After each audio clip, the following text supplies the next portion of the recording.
Hello friends, welcome to my YouTube channel all PCS centre. आज मैं आपको बताने जा रहा हूं कि जिसको संविधान द्वारा आरक्षण नहीं दिया गया है, यदि उसकी शादी किसी ऐसे व्यक्ति से हो जाए जिसको संविधान द्वारा आरक्षण दिया गया हो, ऐसी स्थिति में शादी के बाद उन दोनों पति पत्नी में से किसको आरक्षण मिलेगा और किसको आरक्षण नहीं मिलेगा। साथ ही मैं यह भी बताऊंगा कि उनके होने वाले बच्चों को आरक्षण मिलेगा या नहीं। तो चलिए शुरू करते हैं।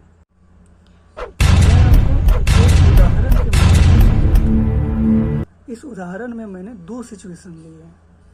पहला है कि जब किसी जनरल कैटेगरी के लड़के की शादी किसी एससी या एसटी कैटेगरी की लड़की से हो जाए तब क्या होगा, और दूसरा है कि जब जनरल कैटेगरी की लड़की की शादी किसी एससी या एसटी कैटेगरी के लड़के से हो जाए तब क्या होगा। तो सबसे पहले पहला सिचुएशन देखते हैं। देखिए फ्रेंड्स, भारतीय संविधान के अनुसार किसी व्यक्ति की शादी के बाद उसके कास्ट की कैटेगरी चेंज नहीं होती, इसलिए शादी के बाद किसी व्यक्ति पर वही नियम लागू होते हैं जो शादी के पहले लागू होते थे। इसका अर्थ ये हुआ कि जनरल कैटेगरी के लड़के को शादी के पहले भी आरक्षण नहीं मिलता था, तो शादी के बाद भी आरक्षण नहीं मिलेगा। आरक्षण नहीं मिलेगा। लेकिन एससी या एसटी कैटेगरी की लड़की को शादी के पहले आरक्षण मिलता था, इसलिए इसको शादी के बाद भी आरक्षण मिलेगा।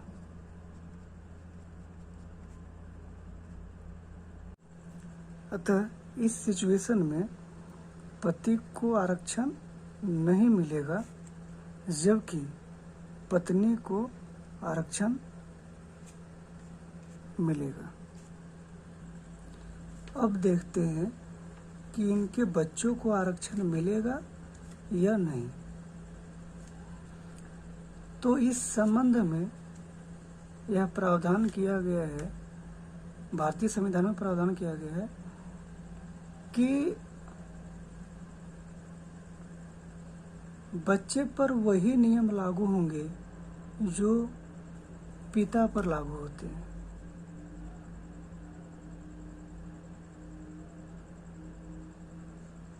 ये सुप्रीम कोर्ट ने अपने पूर्व के फैसले में बताया है।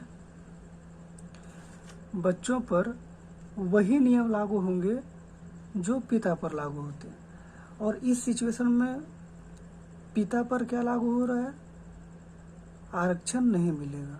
तो जब पिता को आरक्षण नहीं मिलेगा तो ऑटोमेटिक फिर बच्चे को भी आरक्षण नहीं मिलेगा।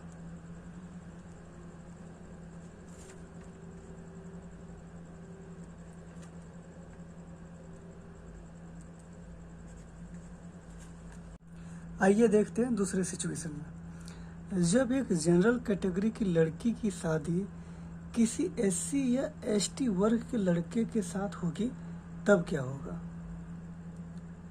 मैंने आपको पहले सिचुएशन में बताया था कि शादी करने के बाद कास्ट की कैटेगरी चेंज नहीं होती, तो यहाँ भी कास्ट की कैटेगरी चेंज नहीं होगी शादी होने के बाद। इसका अर्थ ये हुआ कि जनरल कैटेगरी की लड़की को भी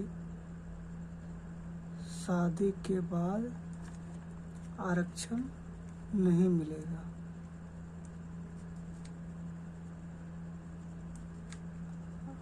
आरक्षण नहीं मिलेगा, जबकि एससी या एसटी कैटेगरी वर्ग के लड़के को आरक्षण मिलेगा।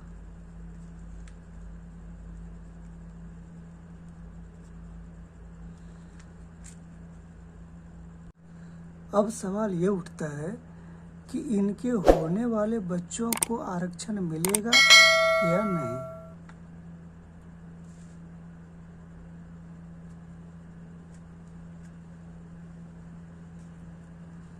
इनके बच्चों को आरक्षण मिलेगा या नहीं। तो मैंने आपको पहले सिचुएशन में भी बताया था कि बच्चे पर वही नियम लागू होते हैं जो उनके पिताजी पे लागू होते हैं। तो पहले सिचुएशन में बच्चे के जो पिताजी थे वह जनरल कैटेगरी के थे, जनरल कैटेगरी का लड़का। लेकिन इस सिचुएशन में लड़की जनरल कैटेगरी की है, लेकिन जो लड़का है, जो बच्चे का जो पिताजी जो है वह एससी या एसटी वर्ग का है, जिसे आरक्षण मिल रहा है। तो बच्चे को भी आरक्षण का लाभ मिलेगा। तो बच्चे को आरक्षण मिलेगा, क्योंकि मैंने आपको बताया था कि बच्चे पर वही नियम लागू होते हैं जो उनके पिताजी पे लागू होते हैं। तो चूंकि इस सिचुएशन में पिताजी को आरक्षण नहीं मिल रहा है, तो यहाँ बच्चे को भी आरक्षण नहीं मिलेगा। लेकिन इस सिचुएशन में पिताजी को आरक्षण मिल रहा है, तो उसके बच्चों को भी आरक्षण मिलेगा। यहाँ एक चीज़ मैं स्पष्ट कर दूं कि जनरल कैटेगरी के कुछ लोगों को आरक्षण देने के लिए एक नए कैटेगरी का निर्माण किया गया है, जिसे EWS कैटेगरी के नाम से जाना जाता है। इस कैटेगरी में आने वाले लोग अपने आप को जनरल कैटेगरी के सिचुएशन में नहीं रखें, क्योंकि EWS कैटेगरी के लोगों को तो आरक्षण मिल रहा है, जबकि यहाँ पे बात हो रही है जिसको आरक्षण नहीं मिल रहा है वैसे लोगों के बीच और जिसको आरक्षण मिल रहा है उन दोनों के बीच की बात हो रही है। तो EWS कैटेगरी को तो आरक्षण मिल रहा है, तो EWS वाले अपने आप को जनरल कैटेगरी के संदर्भ में नहीं देखेंगे। मैं आपको एक चीज़ और बता दूं कि बच्चों पर पिता के नियम लागू होने के पीछे सुप्रीम कोर्ट ने एक तर्क रखी है, और वो तर्क ये है कि बच्चों को अपने पिता के समाज, सोसाइटी, अपने पिता के समाज एवं संसाधनों पर निर्भर रहना पड़ता है। बच्चों को ध्यान रखने वाली बात यह है कि बच्चों को अपनी माँ के समाज और संसाधनों पर निर्भर नहीं रहना पड़ता है, बच्चों को अपने पिता के समाज एवं संसाधनों पर निर्भर रहना पड़ता है। इस वजह से बच्चों पर वही नियम लागू होते हैं जो उनके पिताजी पर लागू होते हैं।